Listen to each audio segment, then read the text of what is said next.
Welcome back to my YouTube channel. എന്തൊക്കെയുണ്ട് വിശേഷങ്ങൾ? എല്ലാവരും ഹാപ്പി ആയിട്ടിരിക്കുമെന്ന് വിചാരിക്കുന്നു. നമ്മുടെ വീട്ടിലെ വിശേഷം എന്ന് പറഞ്ഞാൽ ഉമ്മയ്ക്ക് പനിയാണ്. മൊത്തത്തിൽ നമ്മൾ ഷോവായിട്ട് ഇരിക്കുവാണ്.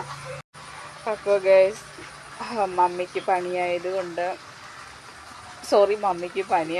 ഫുൾ പണി ഞാനാണ് ചെയ്യുന്നത്. നിങ്ങൾക്ക് എൻ്റെ ഫേസ് കണ്ടിട്ട് തോന്നുന്നുണ്ട് ഞാൻ ഒരുപാട് ടയേർഡായെന്ന്. അപ്പോൾ ഗേസ്, ഞാൻ ഒരുപാട് ടയേർഡായി. എൻ്റെ മുഖം കണ്ടാൽ നിങ്ങൾക്ക് മനസ്സിലാവും.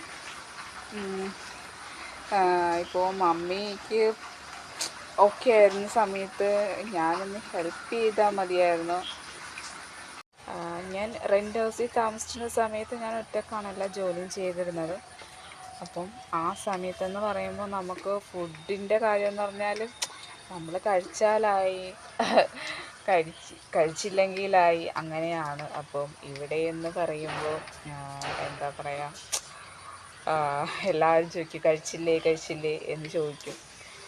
അപ്പം നമ്മൾ കറക്റ്റ് സമയത്ത് ഫുഡ് ഉണ്ടാക്കും. റെൻ്റ് ഹൗസിൽ താമസിച്ച സമയത്ത് ഫുൾ ഞാൻ ക്ലീനിങ്, ഫുൾ ജോലിയൊക്കെ ആയിട്ട് അതിൻ്റെ പിറകിലാണ് നടക്കുന്നത്.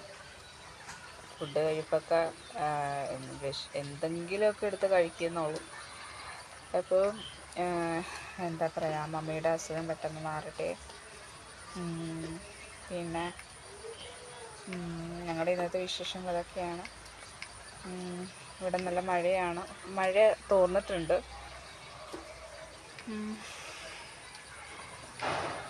അപ്പോൾ ഗൈസ്, 2 ദിവസമായിട്ട് ഹോസ്പിറ്റലിൽ നടക്കുവാണ്. എനിക്ക് വയ്യാത്തതുകൊണ്ട് ഞാൻ മെഡിക്കൽ ഹോസ്പിറ്റലിലാണ് പോയിരിക്കുന്നത്. അപ്പോൾ പഴയതുപോലെ ഒന്നും അല്ല കേട്ടോ, നല്ല ക്ലീനിങ് ആണ്. അപ്പം അകത്ത് ചെന്നാൽ നല്ല ക്ലീനിങ്.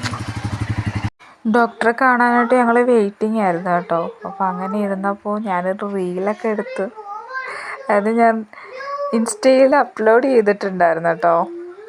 അപ്പോൾ അങ്ങനെ ഉമ്മയുടെ പേര് വിളിച്ചു, ഞാൻ പോയി. അങ്ങനെ ഞങ്ങൾ ഡോക്ടറെയൊക്കെ കാണിച്ച് വീട്ടിലോട്ട് പോവുകയാണ്. എന്തോ ടെൻഷനാണെന്നാണ് ഡോക്ടർ പറഞ്ഞത്. ഗ്യാസാണ്, ടെൻഷനാണെന്നാണ് ഞങ്ങളുടെ ഒരു നിഗമനം.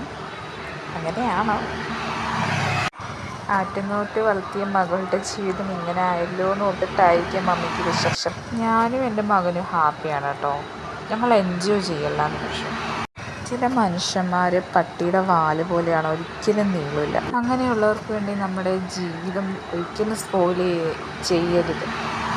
കല്യാണത്തിന് മുമ്പൊക്കെ ജീവിതം എന്താണെന്ന് പോലും അറിയാത്ത ഒരാളായിരുന്നു ഞാൻ. അതിനുശേഷം ഒരുപാട് ജീവിതം കളയാതിരിക്കാൻ വേണ്ടി ഒരുപാട് ഹാർഡ് വർക്ക് ചെയ്തിരുന്നു. ഒരുപാട് ക്ഷമിച്ചു സഹിച്ചു. പിന്നെ അതിലൊന്നും ഒരർത്ഥമില്ലെന്ന് മനസ്സിലായി. ഞാൻ അവിടെ നിന്ന് ഇറങ്ങി. നമ്മുടെ ലൈഫ് നമ്മൾ തന്നെയാണ് തകർക്കുന്നത് എന്ന് എനിക്ക് മനസ്സിലായതോടെ ഞാൻ മനുഷ്യനെ പോലെ ജീവിക്കണമെന്ന് ആഗ്രഹിച്ചു. ഞാൻ അവിടെ നിന്ന് ഇറങ്ങി. ഇതൊക്കെയാണ്. അപ്പോൾ കേസ് അതൊക്കെ ഒരു സൈഡിലെ കാര്യമാണ്. അപ്പം ഞങ്ങൾ ഹോസ്പിറ്റലിൽ നിന്ന് ഇറങ്ങി വീട്ടിലോട്ട് പോവാണ്. ബാക്കി ഇതൊന്നും എൻ്റെ ലൈഫിലൊന്നും ബാധിക്കുന്ന കാര്യമല്ല. ഞാനതൊക്കെ വിട്ട കാര്യമാണ്, ജസ്റ്റ് പറഞ്ഞത്. ഇവിടെ നല്ല മഴ പെയ്യാൻ പോവുകയാണ് ഗൈസ്. മഴ പെയ്തു. നല്ല കാറ്റ് വന്നുണ്ട് ഗൈസ്. നിങ്ങൾക്ക് കാണാൻ പറ്റുന്നുണ്ടോ? ഷയാനു, പൈപ്പ് ഓഫി. ഇത് കാറ്റത്തൊന്നും പോയി നിക്കല്ലേട്ടാ, പറന്നു കൂട്ടാ.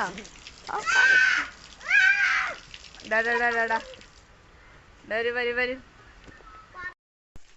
നമ്മുടെ ഉണക്കമീൻ ഫ്രൈ ആയിക്കൊണ്ടിരിക്കുകയാണ്. അപ്പോൾ മമ്മിക്ക് പനിയാണ് ഗൈസ്. അപ്പോൾ ഞങ്ങൾ ഇന്ന് കഞ്ഞിയും പയറും ഉണക്കമീനുമാണ് ഞങ്ങളുടെ ഉച്ചക്കത്തെ ഭക്ഷണം. ഇപ്പോൾ ഗൈസ്, മമ്മി കഞ്ഞി കുടിക്കുകയാണ്. എന്നോടും ഫേസ് കാണിക്കല്ലെന്ന് പ്രത്യേകം എന്നോട് പറഞ്ഞു, ഫേസ് കാണിക്കരുതെന്ന് ഗൈസ്.